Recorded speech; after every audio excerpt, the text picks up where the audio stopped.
Sekmadienį Šiaulių miesto savivaldybės stadione susitiko su Šilutės Šilutė. Prieš pat rungtynes Šiaulius pasiekė žinia, kad Vilniaus Žalgiris neatvyko į rungtynes Klaipėdoje, kur turėjo kovoti su vietos Atlantu.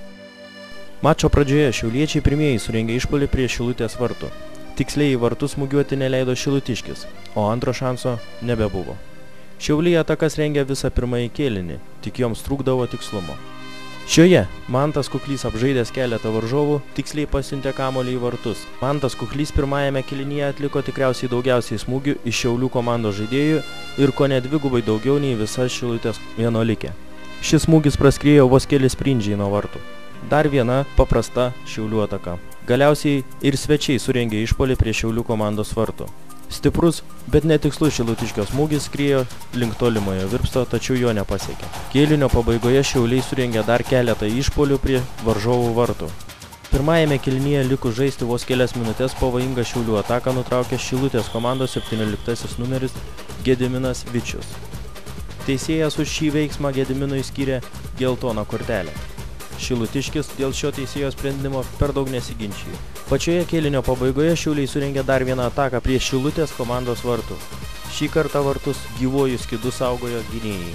Pirmasis kėlinys baigėsi neišaiškinęs komandos lyderės, tačiau Šiauliai turėjo dėl ko pakovoti, o Šilutei šis mačas ir jo rezultatas nieko nelėmė, nes ji pergalės lygiųjų ar pralaimėjimo atveju vis tiek lieka paskutinėje vietoje.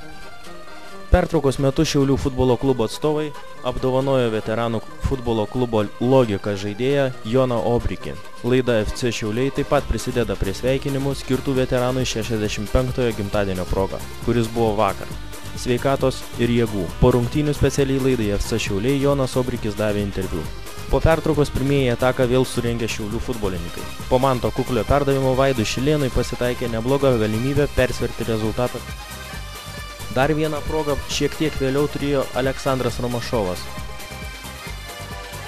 Šioje Šilutės atakoje situaciją teisingai vertino Šiaulių komandos vartininkas Šarūnas Jurevičius, išsmūgiavęs kamuolį iš baudos aikštelės į užribį. Po šio Manto Kuklio smūgio žiūrovams akimirkai sustojo širdis, nes smūgis buvo ypač galingas ir tikslus. Galima kaltinti tik vartų virpstą, kuris pasimaišė kamuolio kelyje. Vėliau baudos aikštelėje jau buvo užfiksuotas žaidimo taisyklių pažeidimas. 66-ąją minutę Anatolijų Anisimenko pakeitė Rokas Urbelis. Manto Kuklio dar vienas teroristinis išpuolis prie Šilutės komandos vartų. Galiausiai po daugybę Šiaulių komandos progų ir neišnaudotų galimybių į vienus vartus įskriejo įvartis. Tačiau tai buvo Šilutės įvartis. Prieš 7 minutės aikštėje pasirodęs Muharemas Bairami pelnė Šilutės komandos įvartį ir išvedė ją į priekį. Bairami jau ne pirmose rungtynėse su Šiaulių komanda atneša pergalę savo komandai. Po praleisto įvarčio šiauliečiai nesudėjo ginklų ir stengiasi bent jau išlyginti rezultatą. Dar viena mūsų komandos proga, tačiau įvarčio nėra. Po šio Šilutės baudos smūgio vėl užtikrintai sužaidžia Šiaulių komandos vartininkas. Dar viena Šiaulių galimybė išplėšti bent jau lygiąsias šiose rungtynėse. Paskutinė Šiaulių komandos ataka, kurią nutraukė šilutiškiai. Šilutė Šiauliams sukomplikavo šansus kovoti dėl 5-osios vietos A lygoje. 12 taškų iškovojo šilutiškiai, šiemet net 7 iš jų surinko žaisdami su Šiauliais.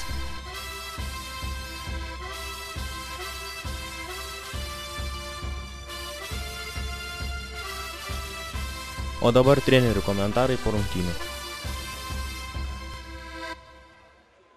Kokie pralaimėjimo priežastys? Mes neįmušėm, jie mums įmuš.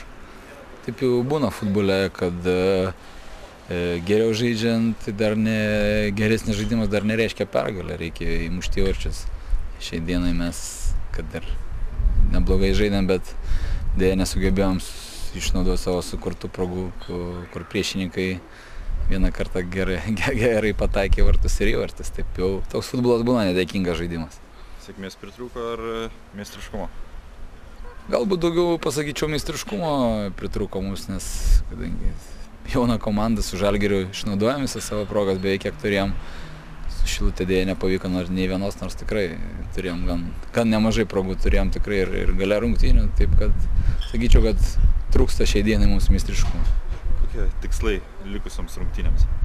Tai tikslai išlieka tie patys, aš sakiau vyrams, kad dabar sėdė Rubinin labai nusiminę, kad Niekas dar nepraras, tada 3 rungtynės laukia ir su priešininkais mūsų, su Atlantu laukia namuose varžybas, taip kad aišku, šitie taškai galbūt mums būtų suteikę šiokį tokį pranašumą, bet galvoju, kad dar viskas prieš akį ir kad tikrai dar pakovosim dėl, kaip sakant, tos 5 vietos.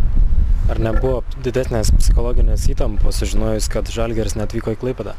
Ne, mes nežiūrim į priešininkus, mes žiūrim į savo žaidimą, taip kad šitas neįtakoja nei kiek.